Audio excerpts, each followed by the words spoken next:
CEO of the Merrimack Valley Chamber of Commerce. I want to thank you all for being here today for another important program, so thank you all. And I want to thank our sponsors as well to start the program. I want to thank our title sponsor, TD Bank, our premier sponsor, Cedars, and our associate sponsors, Brightbridge Credit Union and Low 5 Bank. So thank you to all of our sponsors for the support. Without them, we couldn't do what we do today, so thank you very much. I also want to thank, when you checked in, you met Mary Beth. We always say she leads the chamber, so I want to thank Mary Beth for everything she does to help the chamber. I know some of our board members are here as well. If you're a board member of the chamber, if you could stand up and be recognized real quick. Thank you very much for all your support. And I just want to announce some upcoming Merrimack Valley Chamber events until we turn it over to our panelists. I want to first mention that next week on the 28th, we have our annual Energy and Environmental Conference. It's taking place at one of the worldwide leaders in energy efficiency, Schneider Electric in Andover, Massachusetts. If you're a company, if you're a homeowner, you deal with energy and environmental issues, you don't want to miss this program. And it's taking place 1 week from tomorrow on the 28th at Schneider Electric.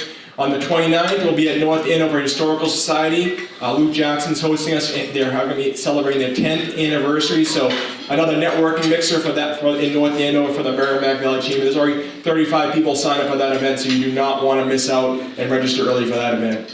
Next few events I just want to mention is our annual dinners coming up November 3rd, only a couple weeks away. We're very honored to have the Lieutenant Governor as the keynote speaker. We'll be honoring some of our chamber members. I know Stephanie Sawade is going to be our annual Woman in Business of the Year award recipient, so I want to congratulate her. There's time to register for that event. There's time to sponsor for that event. The flyer's on your table. You do not want to miss out. It's nearly 200 attendees already, almost sold out, so do not miss out on signing up for our annual dinner. Again, all taking place November 3rd, right back here in Haverhill at Michael's Function Hall. November 6th, our annual Veterans Recognition Breakfast, right around Veterans Day. We always like to honor our veterans and thank them for all they do. It is completely free to attend for all veterans, all active service members. If you're the only one, make sure to invite them. November 6th, it's a breakfast program at Maria's in Haverhill. Don't miss it on that. And then the last thing I'm going to mention is that on your table you see the red flyer. It's one of my favorite events of the year. Our annual holiday party, wine tasting, fashion show, dinner, dancing, all taking place at Salvatore's.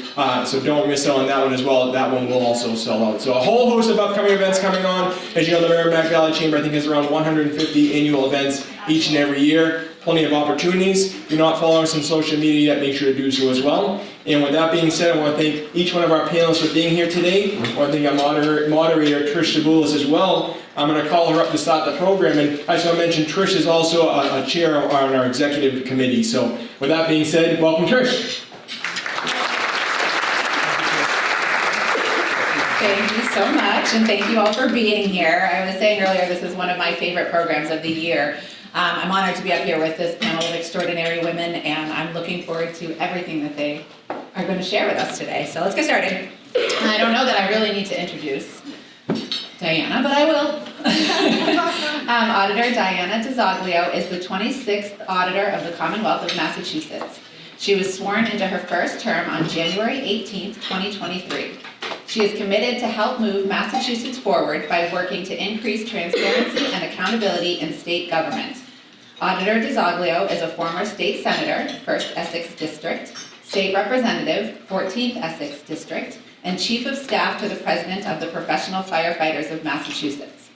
Her decade-long service on Beacon Hill has provided her with the insight and fortitude to work alongside elected officials, labor, community advocates, stakeholders, and everyday working people throughout the Commonwealth, city and towns. Her humble beginnings, nonprofit work, and labor experience helped her nurture, cultivate, and develop relationships with a diverse expanse of people. Auditor DiZoglio began her public service in state government in 2013, serving as state representative for the 14th Essex District, which includes portions of North Andover, Methuen, Lawrence, and Haverhill. She is a graduate of Wellesley College and Middlesex Community College. She is a resident of Methuen, where she grew up. Let's all give a big hand for her.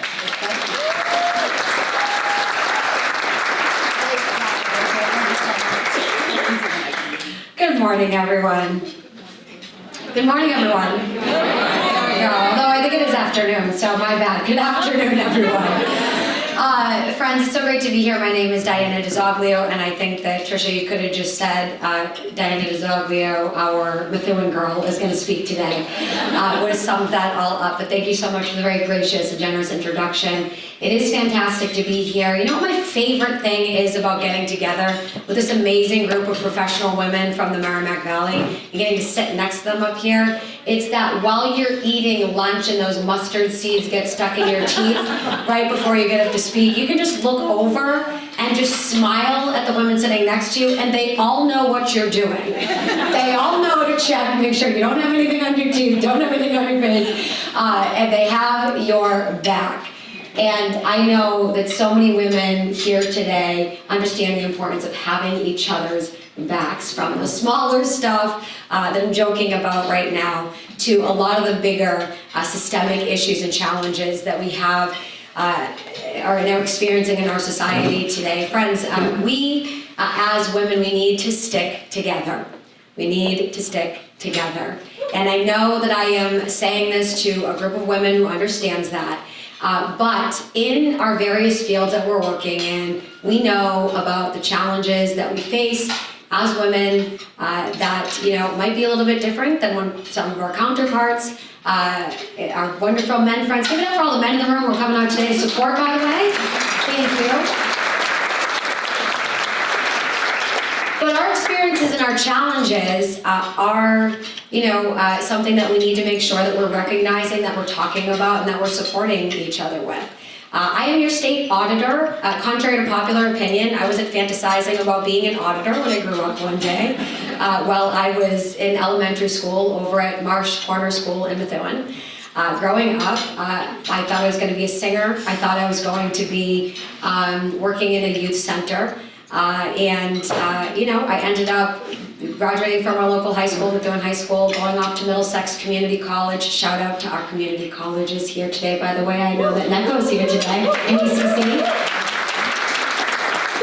That was an associate's degree. I was able to afford thanks to our state's investments in families like mine, and from there I went off to get a scholarship to Wellesley College, an all-women's college, to become the first in my family to graduate.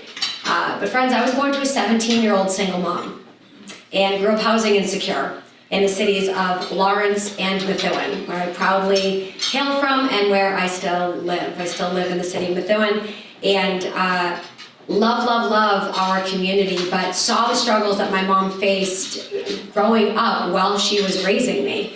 She was a teen mom. She certainly struggled. She's had her share of what she's public about and uses to help other people, mental health challenges, addiction issues, financial instability, and really worked hard to make a life for the two of us.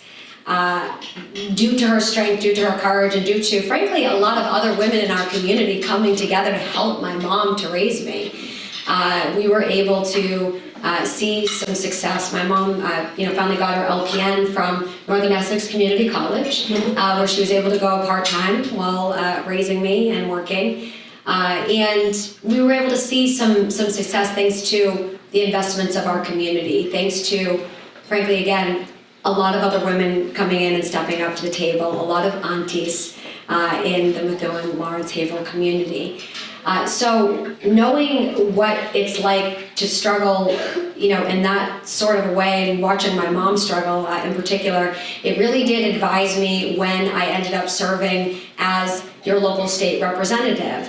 For those who I don't know personally, I know most of you, but some of you I don't know personally, I served for 6 years as a state representative locally here, representing cities and towns in the Merrimack Valley, and then I became a state senator where I served for 4 years in our state senate, up on Beacon Hill in Boston in our state house. And I served 10 years in the legislature and really fought hard for this community, but was advised, and I'm being particular to women's issues right now because this is a Women in Business conference, but was advised not only by my upbringing, but also by my experiences alongside many of you in navigating professional and community environments. When I got elected, I was the youngest woman serving in the House of Representatives when I got elected there. Then I became the youngest woman serving in the state Senate for my entire time serving there until I left. And now I'm the youngest constitutional officer in Massachusetts statewide. And let me tell you something. Thank you, Elaine. Everybody, give it up for Elaine Barkley, everybody. Elaine Barkley's in the house. She's always supporting other women. I'm so grateful to have her as a mentor, as are many of us. But friends, I mentioned being the youngest because, look, when we as women step up and we serve in leadership roles of any kind, and you don't have to be the CEO of an organization, you don't have to be running the office you're working in, you certainly can, obviously.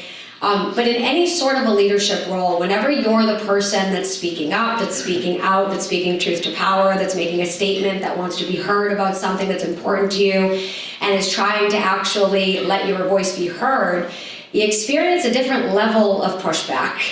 It's a different level of pushback. We can have a challenging time as women just even getting the respect, from some of our counterparts of being heard. And this can be from men and from women, right? I see the heads nodding around here. And I think a lot of times when I talk about some of the challenges we as women face in the workplace and in our professional and community environments, it can seem as though it's, because, the men. But actually, we as women know that it's not just, men maybe not understanding what we're trying to say or kind of looking down on us or, metaphorically speaking, petting us on the head when we raise a really important issue. But also women can be part of that as well and, create sort of a hostile environment where we as women can be scared to speak up, even in the face of just other women who we kind of expect would be supportive, but for some reason or another, are not supporting what we are trying to do, or even just our right to be heard, and also can work to minimize what we're saying, what we're doing, what we're working on, and the issues that we are fighting for in our workplace, in our community, wherever.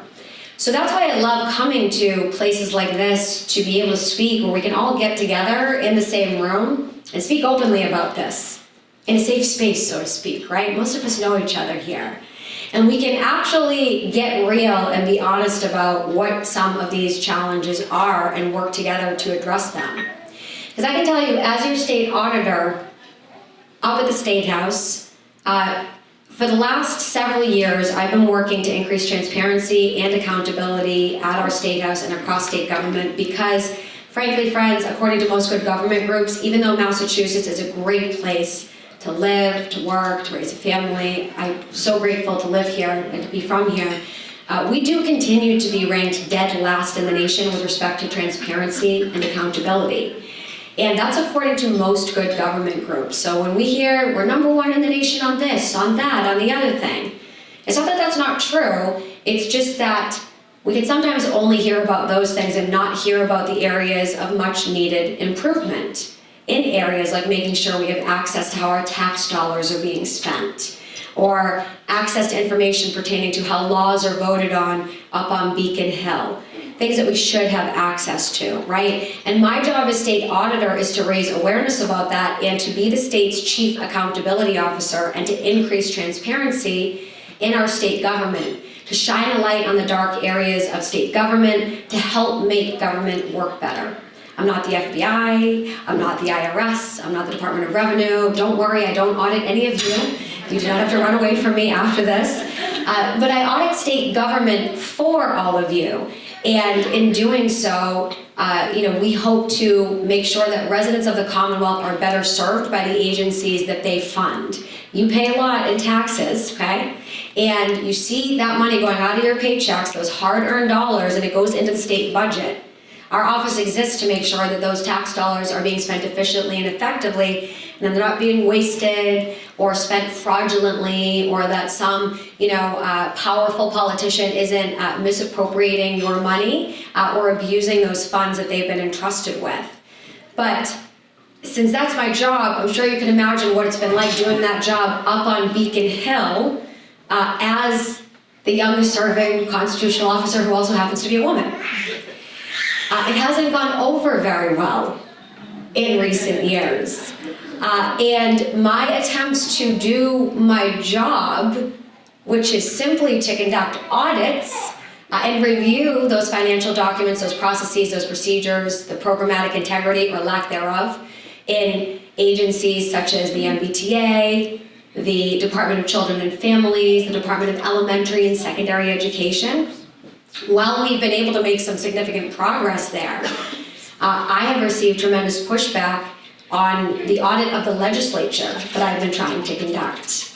Now, this is something that 72% of you voted for on last November's ballot. When you went to go vote for whoever you voted for candidates, there was a series of questions. The first question was, should the state auditor audit the legislature? 72% in a nonpartisan fashion. My wonderful conservative friends and liberal friends got together and we said, we want more transparency and accountability from our government, and we want the state auditor to audit the legislature. That passed into law, but it still hasn't occurred because, frankly, our lawmakers are violating the law and the Attorney General is refusing to enforce the law right now. That's just a matter of fact.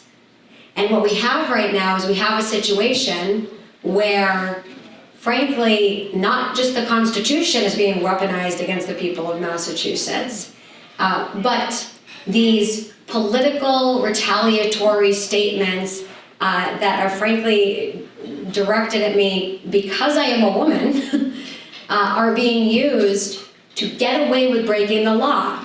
And what am I talking about? Well, our lawmakers and Attorney General are saying that they have concerns about the constitutionality of all of us getting to view how they're spending our tax dollars. I happen to think that this is very constitutional and that the Constitution is there to protect the people, not the politicians. That's my understanding of the Constitution. It's there to protect us, not them. But let's put that aside. What are the other arguments against following the law that you all voted for? She's out for revenge. She's spiteful. She's vindictive. These types of statements about the state auditor, duly elected, doing the job that she is legally required to perform, just to do a review of taxpayer dollars. As you can imagine, there have been a lot of other statements about me. I'll just say it, she's a bitch.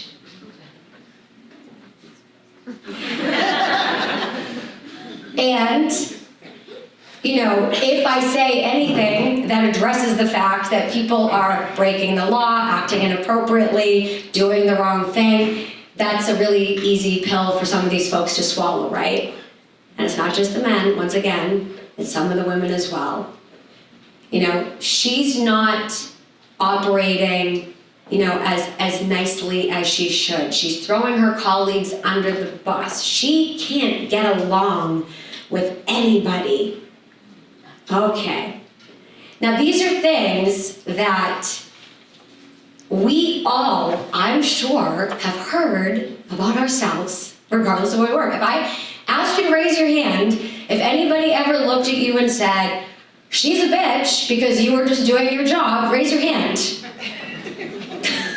Okay? Pretty much all of us. Pretty much all of us, okay? Or she's too aggressive. Okay? All of these different things that folks allege about us as women when we just simply go to do our job or when we're doing a good job. It can be very offensive to people. They don't always know what to do with that. They're like, wait a minute, we kind of like you, this, that, the other thing. You look like you showered today. Great job with that, everybody. But why are you succeeding at something? Why are you calling something out? Why are you talking about something that nobody else has raised and that everybody else is hiding? Why are you being the one who is, sort of challenging the status quo and the system. There must be something wrong with you. No, that's exactly what we're supposed to be doing, friends. It's exactly what we're supposed to be doing. We're supposed to be bringing, as women in the community, our unique, authentic voices to the roles that we serve in. We are not supposed to be shrinking down to try to fit in to the little box that other people think that we should fit in as women in these types of roles. Just be nice, just sit down, just know your role, stop making such a fuss. Everybody's going to start talking about you. All of these different things that we've been almost indoctrinated since childhood to believe about ourselves continue to this very day to be thrown into our faces as professional women. And we know most of us, and maybe some of us have conquered this, right? But I know I have work to do on this. A lot of times you can start to believe it. A lot of times you can start to sit there and go, oh my God, am I crazy? What am I thinking? Why did I girl boss so hard? This is actually really hard to do this. And we can start to doubt ourselves, and we can start to second guess our decisions, and we can start to kind of hear those voices of, the naysayers, or, some of the people in the office or wherever we're working who, they want us to start believing what they're saying about us. But I'm here to tell you, what other people say about you is none of your business. What other people say about you is none of your business. Our business is to remember who we are as strong women in the community, and to make sure that we remember where we came from, what our beliefs are, what our heart's desire is, what our purpose is, and to make sure that we're bringing that into the spaces that we are in and lighting up those rooms, not allowing those rooms to dim our light down and make us shrink back. We come in, we bring that energy, we bring that love, we bring that compassion, that empathy, that intelligence, that strength, that wisdom that we have from our own personal experience, whatever that is, and we bring that into the spaces that we're in, and we bring that in fiercely and boldly and ready to challenge the status quo. Because we know that it was just 50 years ago that a woman couldn't buy a house without having a man to co-sign for her. Now I have a good friend in realty over here. We, honestly, have come so far in such a short amount of time as women, getting the right to vote, being able to buy homes, having rights over our own bodies, all of these different things. But just like that, we could go back. It was very quick that we got here, a very long time, but if you think about it, just going back 50 years, it's not so long ago. I mean, I'm 42 years old, so a few years before I was born, women couldn't even buy a home on their own. Now I stand here today as a woman who owns a home. And it's great, and so many women fought for that right for all of us to be able to have the ability to work in professional environments, to own homes, to participate in important initiatives in our community, and again, to even just have a vote and a voice. But very quickly that can be taken away from us if we decide that we are going to listen to those voices of opposition telling us to shrink back, telling us to just be quiet, telling us not to share our story, telling us to just be like everybody else and just behave. But well-behaved women seldom make history, right? I love that quote. Well-behaved women seldom make history. And I know that we are in a room full of history-making women here today. It doesn't matter where you're working, it doesn't matter where you're living, it doesn't matter what your role is. I believe with all my heart, just like I believe that me and my family do, you have a purpose on this earth. And not to get all super spiritual over here, but I very much do believe that every single woman here has a purpose for their lives.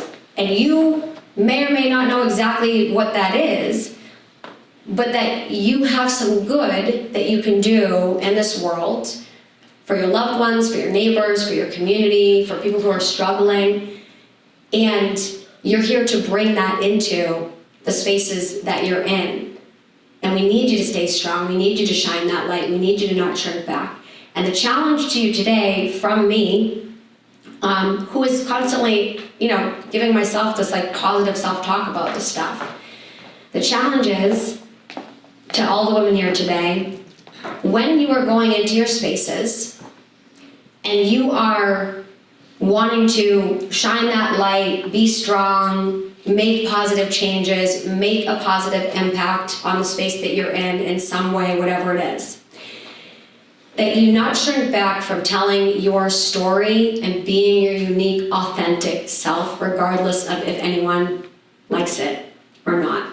Elaine, I love that I was talking to you a little bit earlier, okay? Because Elaine gets this. Elaine, how old are you? 88. Elaine's 88 years old.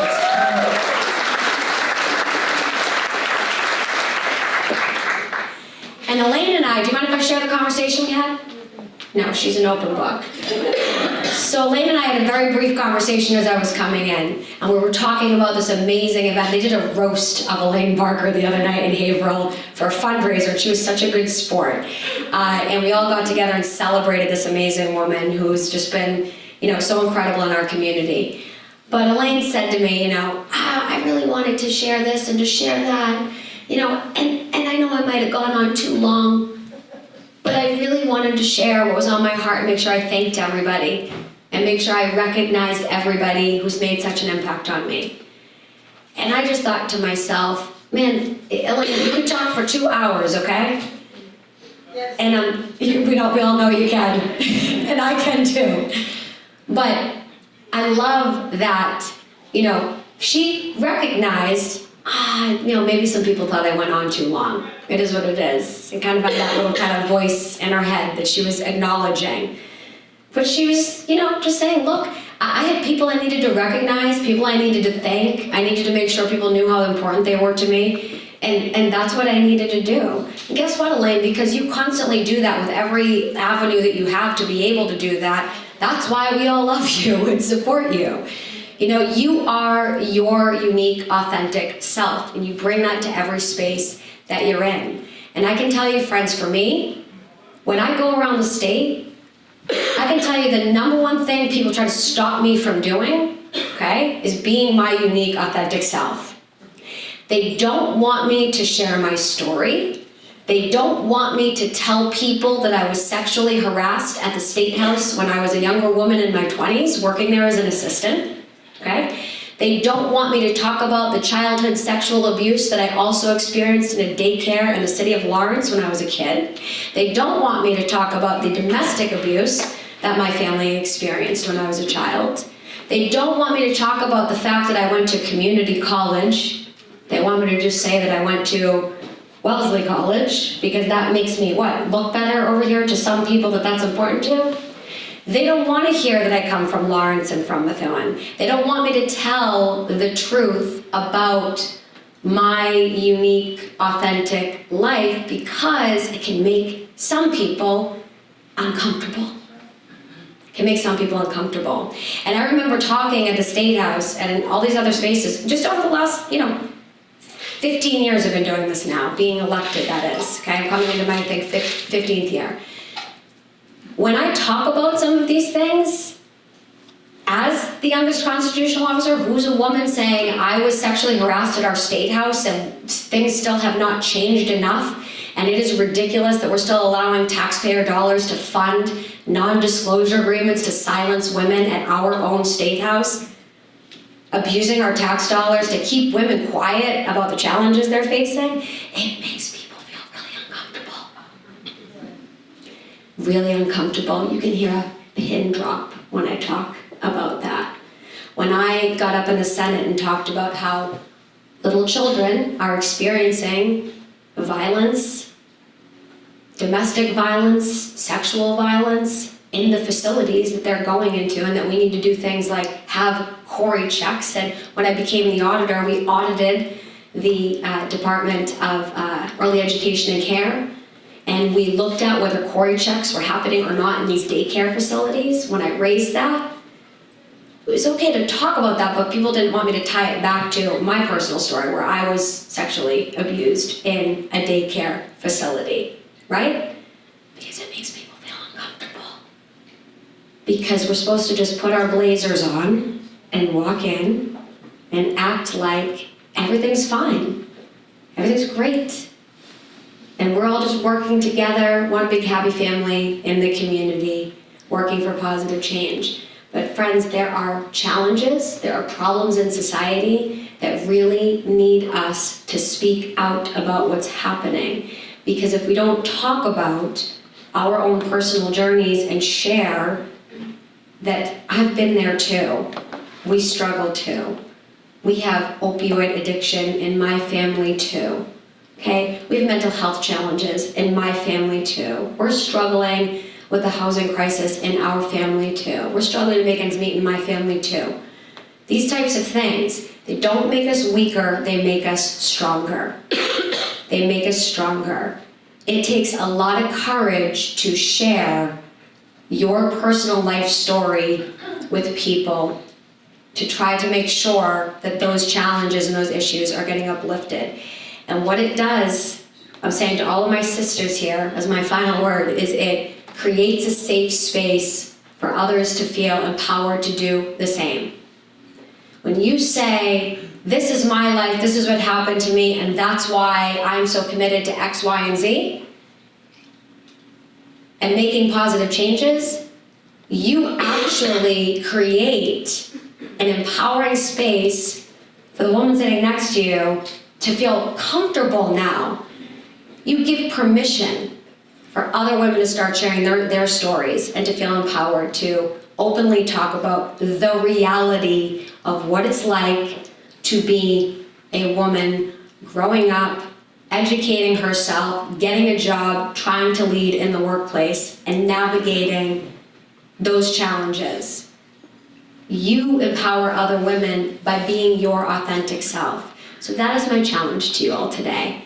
To the amazing women, my sisters here today in this great space. And I'm so excited to have this opportunity to share with you today, to hear from this amazing panel today. And I want to thank the Merrimack Valley Chamber of Commerce, especially Michaud Bevilacqua and the board for bringing women together to have these conversations, to support and uplift one another. We cannot do this without each other, but together I do believe that we're going to continue to make our community stronger and bolder, and I'm looking forward to walking alongside of all of you in the months to come and working in that effort. Thank you so much.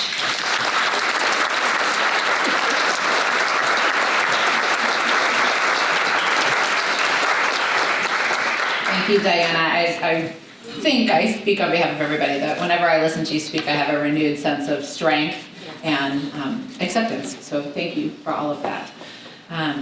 And I didn't mention this up front, but we'll do some Q&A at the end after we've heard all of our speakers. So if you do have questions, we will get to them at the end, all right? It's my pleasure next to introduce Dr. Naydeen Gonzalez De Jesus. She is an experienced leader in higher education and public diplomacy with over 20 years of service. She is a first-generation college graduate and has held notable roles such as president of San Antonio College and public diplomacy officer at the U.S. Embassy in Argentina.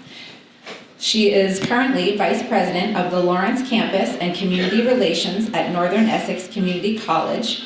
She holds a PhD in industrial organizational psychology from North Central University, a master's in student personnel services from Rowan University, and a bachelor's degree in journalism from Penn State.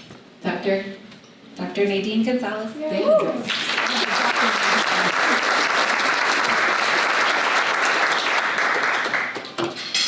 Good afternoon, everyone. How are you? Today is a good day. It's wet outside, it's drying here. Some are hungry outside. We just ate. We were able to get up and take a shower this morning. We were warm in our beds. Others, they slept on the streets. I'm trying to address some of the gaps that we see day to day. Yet, we have become so used to seeing them that at times it doesn't affect us anymore. I come from a world in which my mom was abused. She had me at the age of 18. She could have aborted me. She was told to do so. She decided not to. She decided to allow me to live and to count on others around her to provide the support and the assistance she needed to raise me. With that said, we moved from Puerto Rico to the US when I was already in high school. In high school, in 10th grade, I didn't know any English. So I had to learn English from the ground up. My mom, she didn't know any English either. She tried to go to school, dropped out, go to school, dropped out, throughout her life. But I saw her how she had 2 and 3 jobs at a time while trying to raise 3 kids on her own. I am the eldest of 3. What changed her life was a person just like you. A woman who volunteered her time to teach my mother English. My mom, she went to a coffee shop, and right there and then, she got to meet this person, and every Wednesday at 9 a.m., when I went off to high school, my mom was meeting at this shop with this person who mentored her and taught her English from 1 to 10. My mother is now a person who works in nursing. She went to college. She was able to finish her college education. However, seeing her going through all the struggles of life until she got to this point really meant a lot to me, and it changed my life forever. But it started with someone like you. Someone who saw the potential in her. Doors of opportunity, they began to open up, both for her and for me and my brother and sister. I then knew that as the eldest of 3 that I needed to go to college. Not going to college was not going to be an option. I also knew that it wasn't just to be able to access a higher education. It was also about completing the education. And I had the individuals around me to support me. I had advisors, mentors, and people who believed in me. They saw the potential in me. You might be asking yourselves, why is she sharing all of this? Because right now, I work in the city of Lawrence. I run what is called the Educational Attainment Task Force. Did you know that right now, in the city, that's where I live, and I have the opportunity to work there and enjoy the richness and the diversity that our city has to offer. Did you know that 15% of individuals who are 25 and over have a college education? Only 15.3% to be exact. In a city where we have about 100,000 that we know of, folks who live there. Within the framework of a state in which about 50% of us are educated. As we all know, education has the power to unlock doors of opportunity. It has the opportunity for us, all of us, to access better health care, housing, food, for you to be able to be right here, have a job, a family-sustaining job. The opportunity for you to perhaps have a car to transport yourself. That is what we call community vibrancy. And that is what we're working right now at NECC. Each one of us have an opportunity to be part of the transformation, of the change. Through the EATF, through the task force, what we're trying to do is K through 12, community-based organizations, higher ed institutions from throughout the state. We're all coming together, business and industry. We're all coming as one to begin to think outside the box in ways that we can be disruptors of what has always been, so that we can determine the systems that have failed our youth and or the systems that are already there. All we have to do is tweak some things here and there. And many times, I kid you not, it starts with you, with someone just like you. What is it that I need you to do or begin to think about as we transform educational attainment, not just in our city, but throughout the valley? Well, if you have your phone, your iPhone, your iPad, your notepad, write this down. You could potentially engage in making sure that you can identify a mentee. How many of you know of someone who might be a younger person in college or in high school right now? Okay, great. That's it. Start with that person. Begin to develop a mentor-mentee relationship that is intentional. Allow them to come to your workplace and or connect them with someone that they're interested in the field that person is working in, so they can observe and shadow, ask. You can also develop. How many of you own a business? That's it? Okay. How many of you work right now? Okay, great. How about those of you who own a business and those of you who already have a job, you come together and develop opportunities for apprenticeships, internships, opportunities for our students to be able to come into the workplace and actually have hands-on experience. What if you were to be the catalyst for change in a person's life? How many of you have heard of apprenticeships? How many of you have heard of internships? How many of you believe that an intern is only good to prepare a cup of coffee? Thank you. None of you believe that.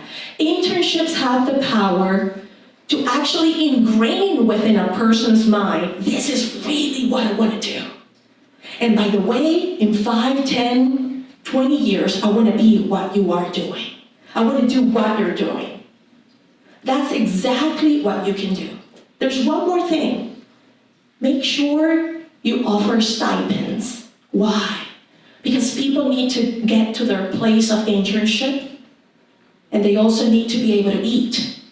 Even if it's a stipend, but give them something that they can actually feel good about being part of your workplace, so that they can continue to be sustainable. And one more thing, those of you who support those around you who are working in your workplace, in your offices, could you please identify those who would like to go back and pursue a higher education and finish their education and or accelerate their education? or elevate their education. From an associate's to a BA or a BS, to perhaps a master's, to perhaps a PhD, you never know. But whatever it is, identify someone in your team who would like to go back to college and make everything possible to work around a schedule that works for them and for your business. It's doable. It's possible. You can do this. Together, we can develop systems that work. Systems that will promote the vibrancy that our communities need. Because it's not just about getting a job. It's about getting a family-sustaining job. It's about better health care, health, well-being, housing, food, transportation. You see, education, it crosses boundary lines. It touches every area of our lives. So when people say, why should I support free community college education? My question is this, why wouldn't you? Did you know that if we help that one person, we all rise together? We all thrive. Did you know that there are systems in place so that if someone does not pass a class, they actually cannot continue using community college education? It's not a freebie for all. So get that out of your mind. There are specific systems in place that all community colleges in the state have to ensure that your taxes are well used and are guarded. You are paying your funding, the funding that comes from you. It goes towards fulfilling the dreams and the hopes of someone that perhaps could be working for you and or with you. So continue to support the work that we do. Continue to understand that without you, we cannot do this work. I want to thank you, and I want to congratulate all of you for understanding that education is key to transforming not just a person's life, but households, entire households and communities. Just like my mother's life was changed and transformed, now my life has been changed and transformed. Now my kids' lives are changed and transformed. And now we've developed a ripple effect of generational wealth and transformation. Do you see what I see? Do you feel what I feel? It starts with you. It starts with all of us. Thank you.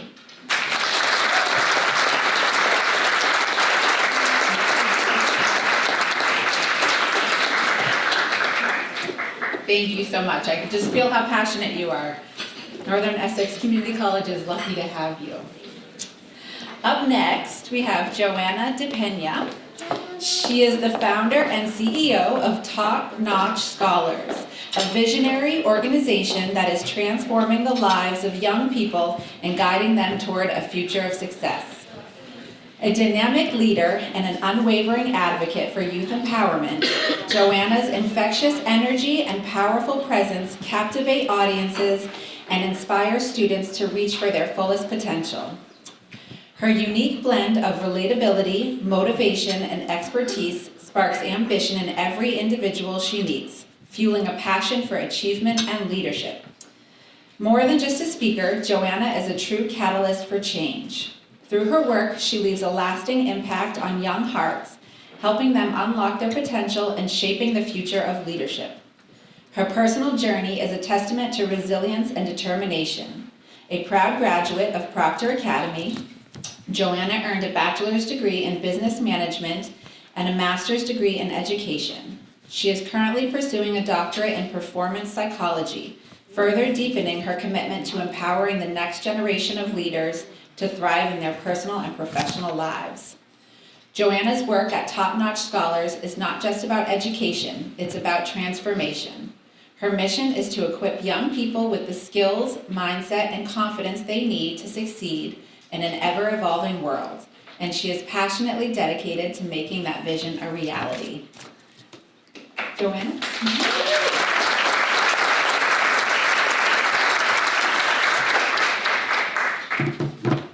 Just wondering if I can take this mic off. Because I'm short, so some of you guys might not see it behind the podium. It's wonderful to be here. I didn't grow up thinking that I would run a company. As a matter of fact, I grew up thinking that I was going to survive the rest of my life. Can I take you on a journey? Yes. Yeah? All right, cool. I grew up in Lawrence, Massachusetts, a city filled with resilience, but also with struggle. And at 9 years old, my father had a stroke that left him nonverbal and paralyzed. And overnight, my entire world changed. I watched my mother hold everything down, and as I was trying to make sense of life. Now, mind you, when she came from the Dominican Republic, she didn't work. And it wasn't because she didn't want to, but my father was actually a traditional Dominican man, and she didn't get to work.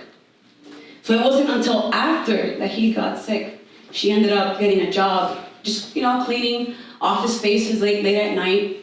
And little by little, she progressed. She ended up enrolling at Northern Essex Community College. I remember being I don't know how old I was, but she was in class, and I was in the wall, I was on the wall, in a NECC classroom. I was in the classroom while she was taking her classes. So it wasn't easy, her holding it down for the family. For years, I lived in survival mode, and I feel that the reason why I am the way that I am, the strong pillar that I am, is because I had to grow up fast. Not your typical story. But before my father got sick, he did something that I'm so grateful for. And he signed me up to Boys and Girls Club of Lawrence. And it's there where I met my long life mentor, Steve Kelly. He's still my mentor. And he taught me the very thing that is the core of top-notch scholars. And that is, he taught me the value of being the best version of myself. And I didn't see that, because what I saw around me was a complete opposite. But I made a choice, because he said that, I took it to heart. I had no other way. I had no other idea. I had to follow his advice, because all I saw around me was my peers smoking, drinking, skipping class, getting pregnant, and not showing up to class. That could have been my future. But because of Steve Kelly, I took that one sentence to heart, and I never looked back. I ended up getting straight A's. I became the best basketball player that I could be, captain, right? Helped Boys and Girls Club win the first championship, and led Proctor Academy to win its first basketball championship in the history of Proctor Academy. All because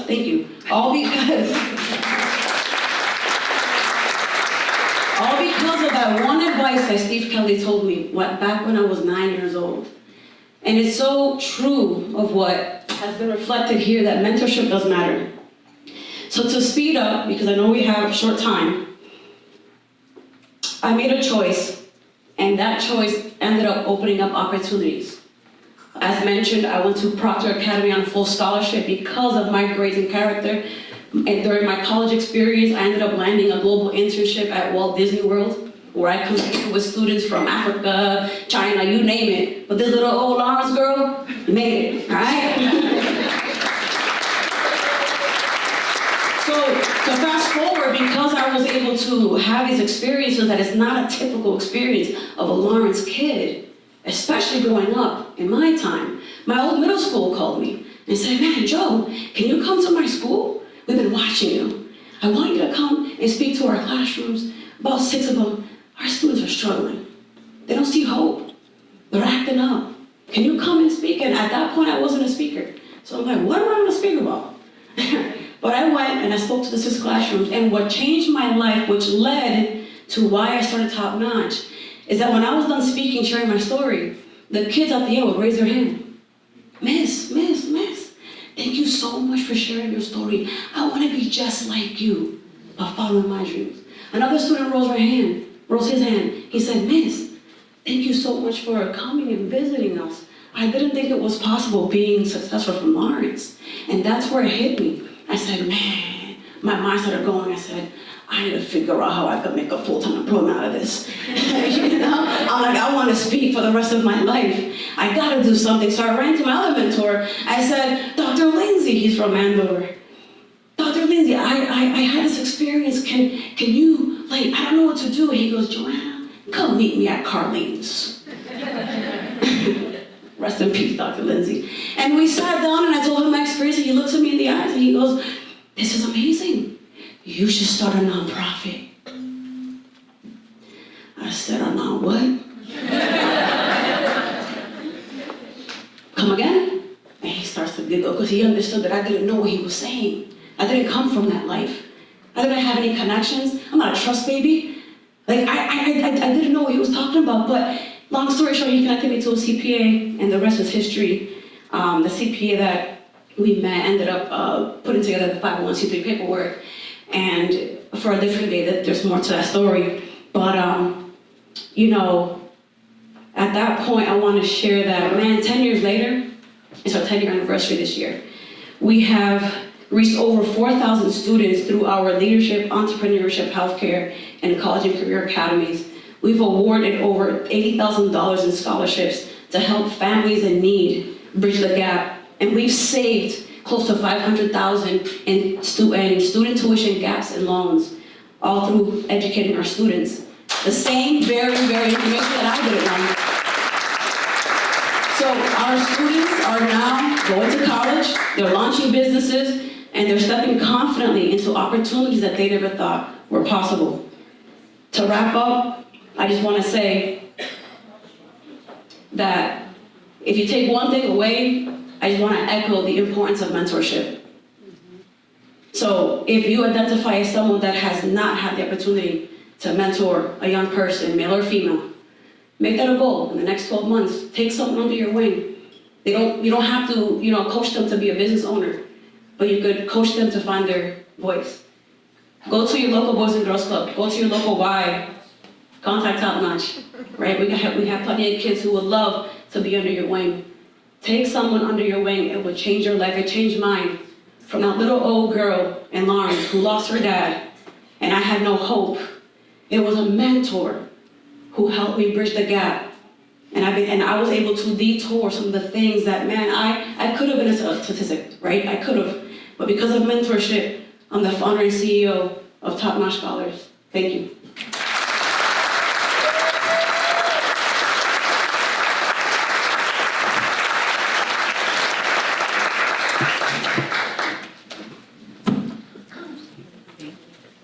Thank you, Joanna, for sharing your inspiring story with us.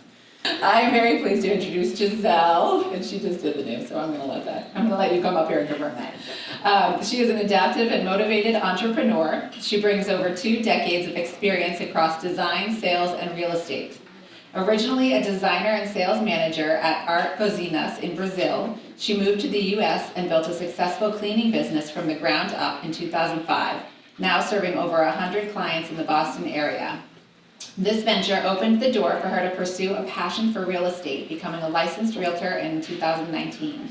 Since then, she has earned several awards with RE/MAX American Dream, including Rookie of the Year in 2019, the 100% Club in 2020, and Platinum Club 2021 and 2022. In 2021, she co-founded where is here again? P&Co. P&Co, I like that better. P&Co, where she helps clients unlock a property's full potential through design insight, strategic negotiation, and dedicated service. Above all, she is a proud mother to her daughter, Giovanna, her greatest accomplishment. Thank you, Giselle.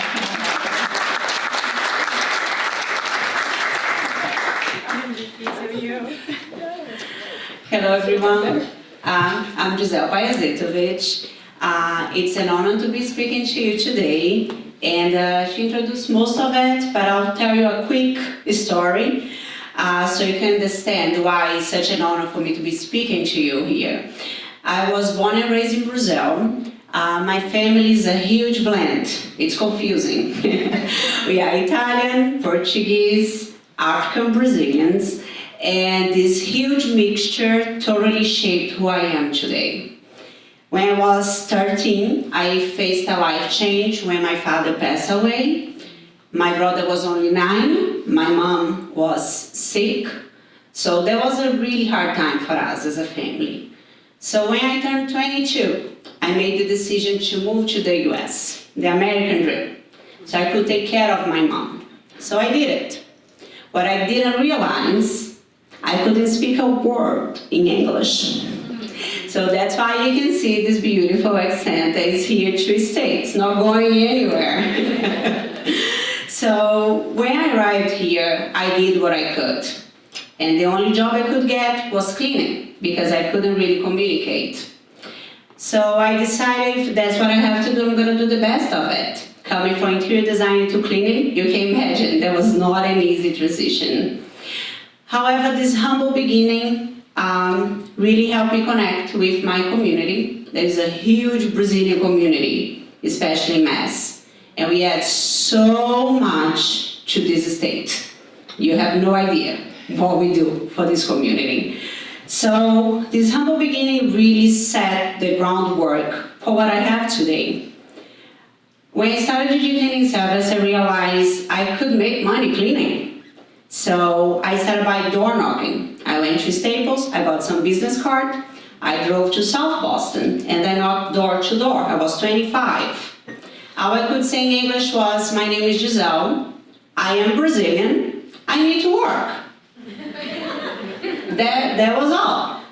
20 years later, we provide residential and commercial cleaning in the Boston area, and I'm so proud of that.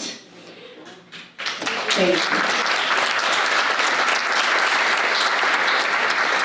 In 2018, my husband Sledge and I welcomed Giovanna, and Giovanna inspired me to seek another dream. I wanted to become a real estate agent. I was working with so many brokerages, cleaning for them, and giving them free design advice.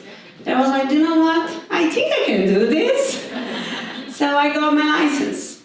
I immediately fell in love with the industry because I was helping others achieve the American dream, just like I did. So it was very still. I love what I do, extremely fulfilling. 2022, God knows how, I'll convince my husband to quit his 15-year career with Marriott to co-found P&Co with me. It was a very crazy decision, but the best decision we ever made. I owe so much to God's blessing in my life. I have an amazing, supportive husband. My brother, that goes with my crazy ideas. You guys have no idea the bond we have. We grew up just me, him, and my mom, and he always go with my crazy plans. I need to acknowledge the woman in my office, Jen, Fernanda, Claudia.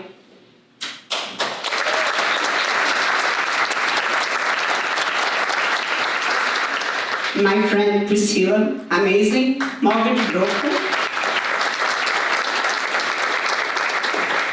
It's amazing to do what we do, standing with a strong woman by your side. As Diana said, 50 years ago, it blows my mind that 50 years ago, a woman could not apply for a mortgage independently. Her father or her husband had to be a guarantor. Look how far we have come. Last year, I had the honor to hand the keys to my best friend's first property, and it's so fulfilling.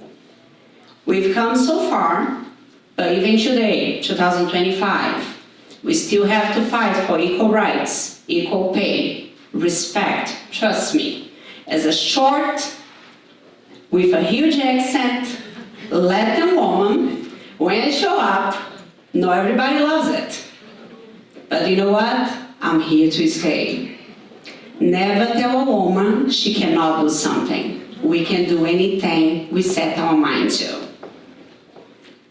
When I moved to the US at 22 years old,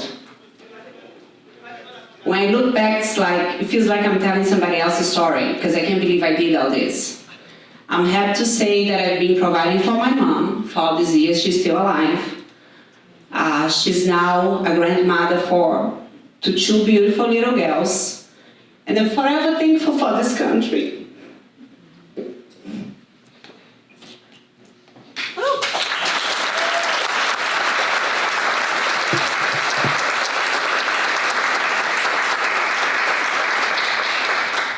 The odds were not in my favor. Not at all. That's why I said you would understand why it's an honor. I am an immigrant. I am Latin. I lost my father. I'm here speaking to you in English. Did you realize that?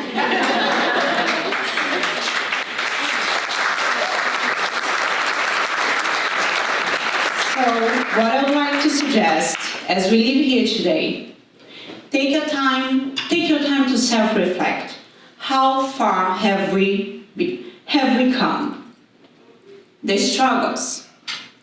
Trust me, these tears, it has been a lot of tears, but it has been a lot of victories, a lot of accomplishments, and lift each other up. I would never be here without the amazing woman I have by my side. I'll never be here without the prayers of my mom. It's possible. Don't let anybody make you think that you can't. Nobody can change what you know you are. It's a mindset. Schooling is important, mentoring is important, but know where you want to be is crucial. So I hope I leave you with a heartfelt story today that can make you remember how important and strong you are. Thank you.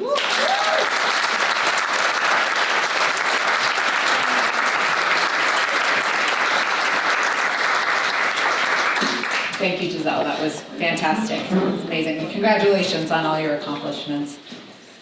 And last but certainly not least here today, we have Jennifer Sloan. She is the Vice President of Operations and Site Lead at the Pfizer plant in Andover, Mass. Jen has 30 years of experience in the pharmaceutical industry. She conducted her undergraduate and graduate studies at Tufts University and holds a dual Bachelor of Science degrees in Biology and Chemistry and a Master's of Science degree in Engineering Management. Jen began her career in pharmaceutical research in the field of ophthalmology. In 2001, Jen joined Pfizer in a quality assurance role where she gradually took on increasing levels of responsibility. Jen has met with the FDA and multiple boards of health around the world on topics such as quality by design and Pfizer's COVID-19 vaccine program. Jen served as the quality lead for Pfizer's global effort on developing a COVID-19 vaccine and one of 11 commercial products manufactured at Pfizer's Andover site. Jennifer?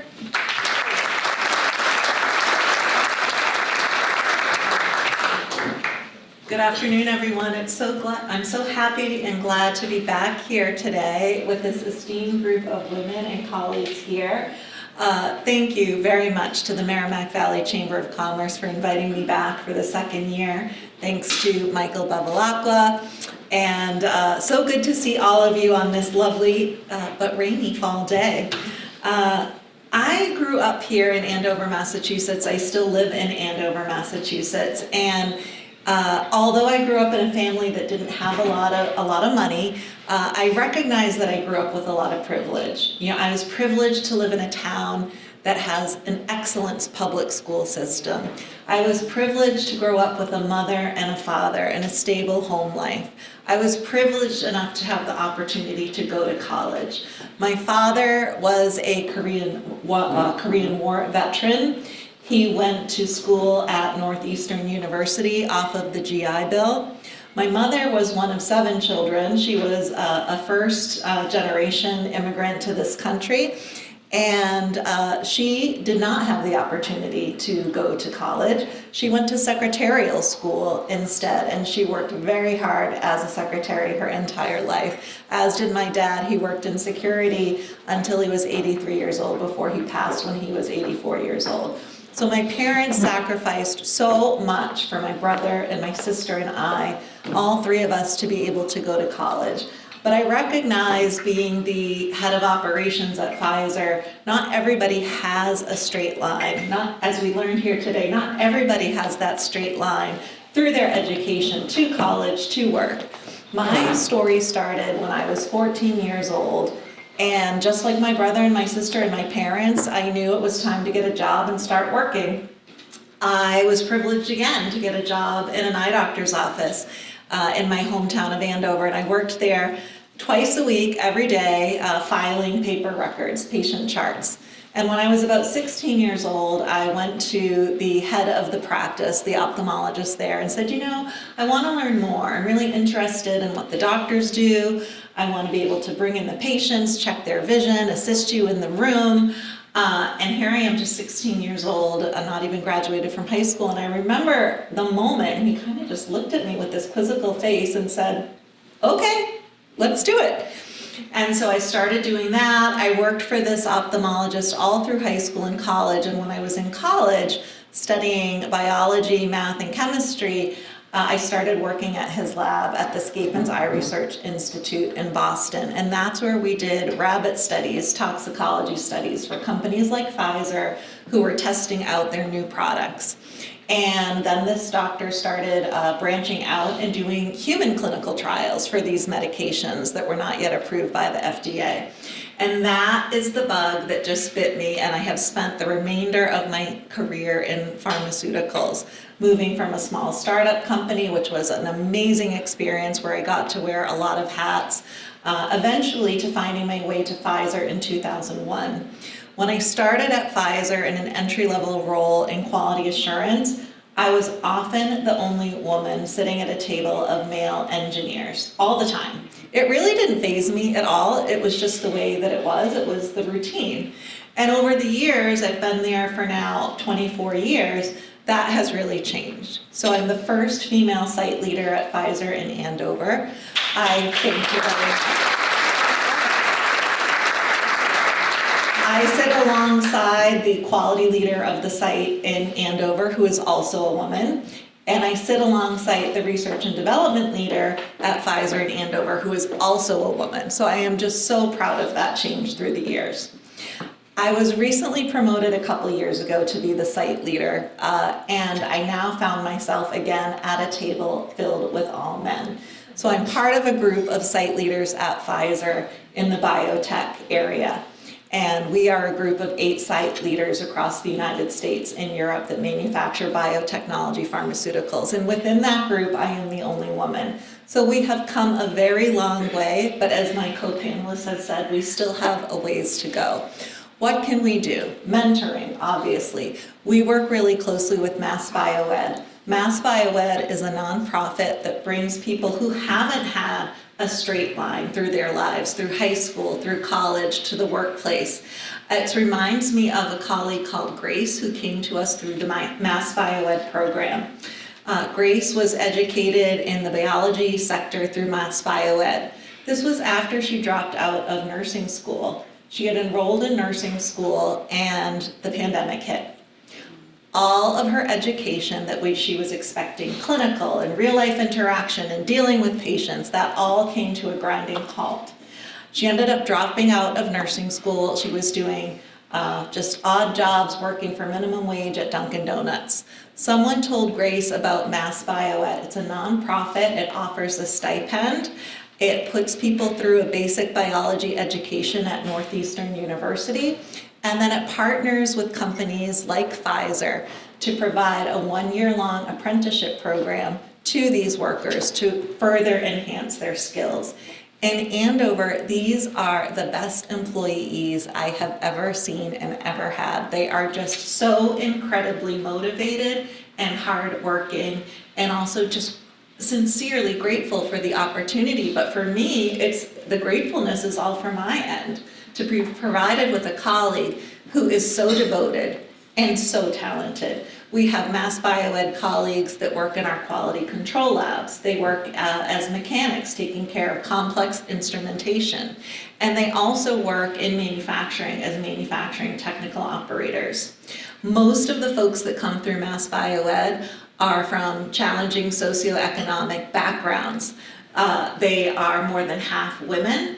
And at Pfizer in Andover, since I've taken over as the site leader, I'm really proud to say we have a 100% conversion and hire rate for all of our Mass BioEd apprentices. Really proud of that. We work with UMass Lowell on apprentices and internships. We also work with Northeastern University and several other local colleges and university. So my takeaway from today is similar to what my co-panelists have said. Please don't give up, invest in yourself, take care of yourself, but along the way, please take care of others and help bring others along with you. Thank you very much.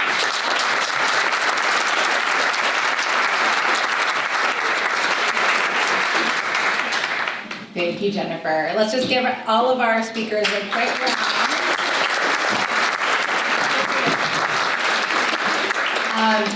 So I'm going to open it up. If anybody has some questions, go ahead and raise your hand.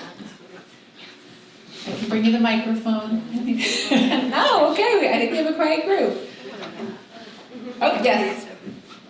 Through all the challenges that all these panelists face, what got you through the hardest obstacle?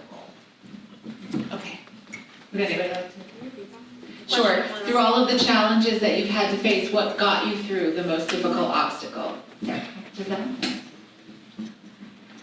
My need and my decision that life had to get better. That nobody would tell me that I couldn't do it. And I needed to create a new path for my family to have a better life. And in my case, a lot of faith in the mercy of God. But through struggles, don't focus on the struggles, focus where you want to be. One exercise that I still do, like when we were about to open P&Co, I designed my office in my mind. I draw my office before I had the space, because I knew what I wanted. So focus on the future, don't focus on the challenges, and that will help you keep moving.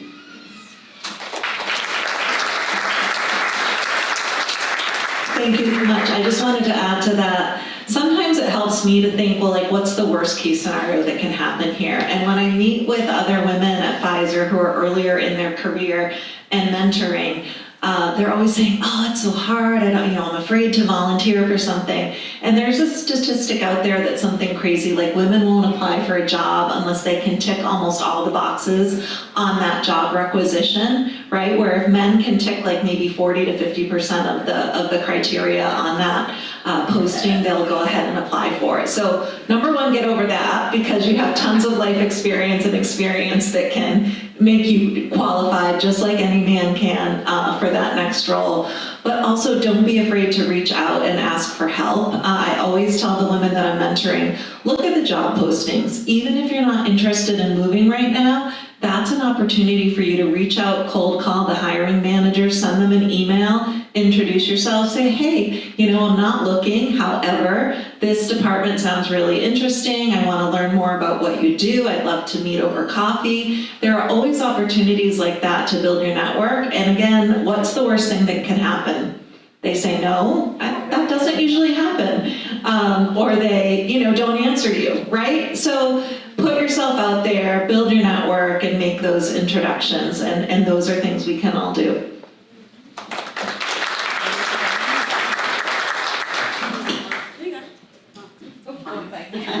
I would just say I focus on serving others. So when I'm having a tough time, it's good. It's a good practice to not focus on yourself.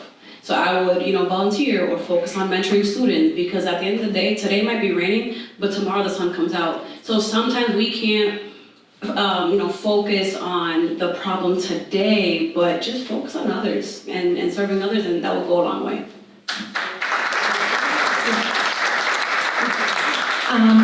For me, what worked was my faith. The values that I uphold, for example, they truly were cemented through my understanding of the Word of God and my understanding about the purpose and the assignment that I have here on earth.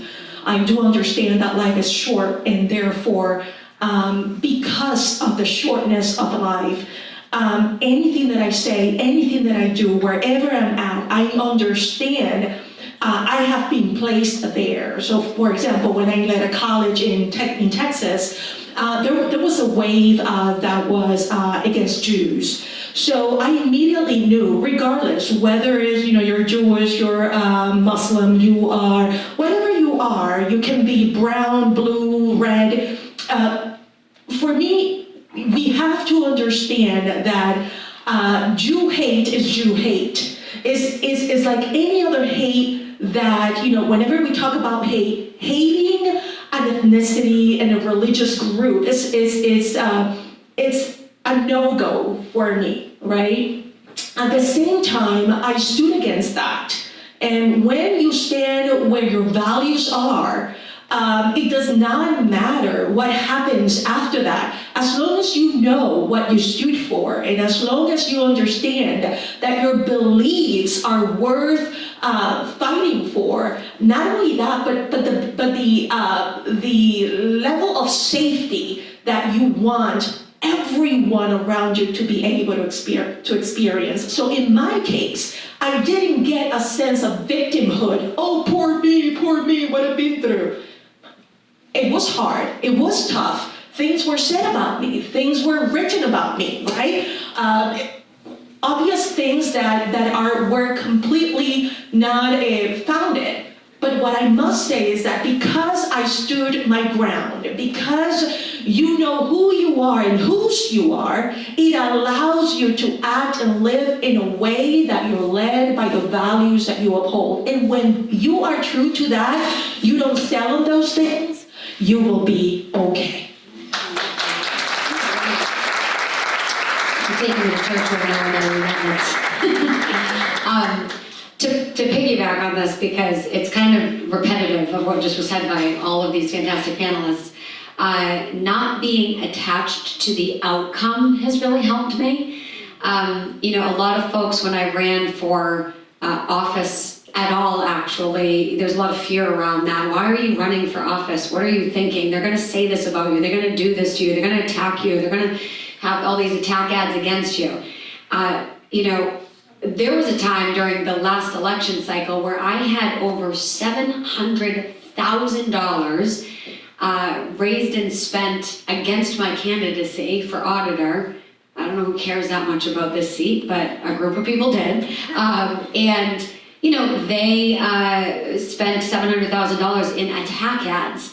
I remember waking up in the middle of the night because I had fallen asleep watching some television show, and I heard my name, and I woke up out of a sound sleep, and it was Diana DiZoglio, and I heard my name, and I looked at the screen, and there was my mugshot on the screen. Black and white, shadows cast over it, talking about how awful I was. She wants to kill all the puppies in the world, basically. It wasn't that, but it was an attack ad, very, very hard to take at that time. And I had to remember why I was doing what I was doing. And it wasn't to win the election, believe it or not. Of course, I wanted to win the election, but I was doing what I was doing because of the inner drive, that inner voice, that knowing that I had to run for this particular seat. I just knew that I was supposed to. And I hoped that I won, but I just knew that I was supposed to run regardless of the outcome. And at the end of the day, as long as I knew that I was doing what I felt called to do, right? Because I'm a believer in God too, and I'm very, very, very attached to that feeling of, I am here for a purpose. Life is short. You have to make sure that you're doing what you feel is in your heart, what your calling is. I knew that regardless, that was out of my control, that election. The outcome was out of my control. What I could do was just follow what I knew was my purpose, make sure that I stayed focused on that. Win or lose, I was supposed to run. And, if I lost, okay, at least I did what I knew I was supposed to do. And if I won, great, then we move on and we do the job. But not being attached to the outcome left me with a level of sanity during a time when I felt like I was going to lose it. I don't know if anyone's ever had $700,000 spent on anything for you, but I always used to tease the former governor, and I said, Governor Baker, because it was his political action committee, I said, that's the most any man's ever spent on me, I'm flattered. Don't be attached to the outcome. Thank you. Okay, this time? Okay, all right, well, that's our time. Thank you so much today, and especially thank you so much to our panel. You guys are amazing, wonderful, exceptional, inspirational. Thank you for taking your time. And everyone give Tricia a round of applause, a great job on her as well. I just want to thank you all for joining us again today. I want to thank our sponsors, TD Bank, Cedars, Brightbridge Credit Union, and Lowell 5. Let's give them a round of applause again. And we're going to look forward to seeing you next time. Thank you, everyone.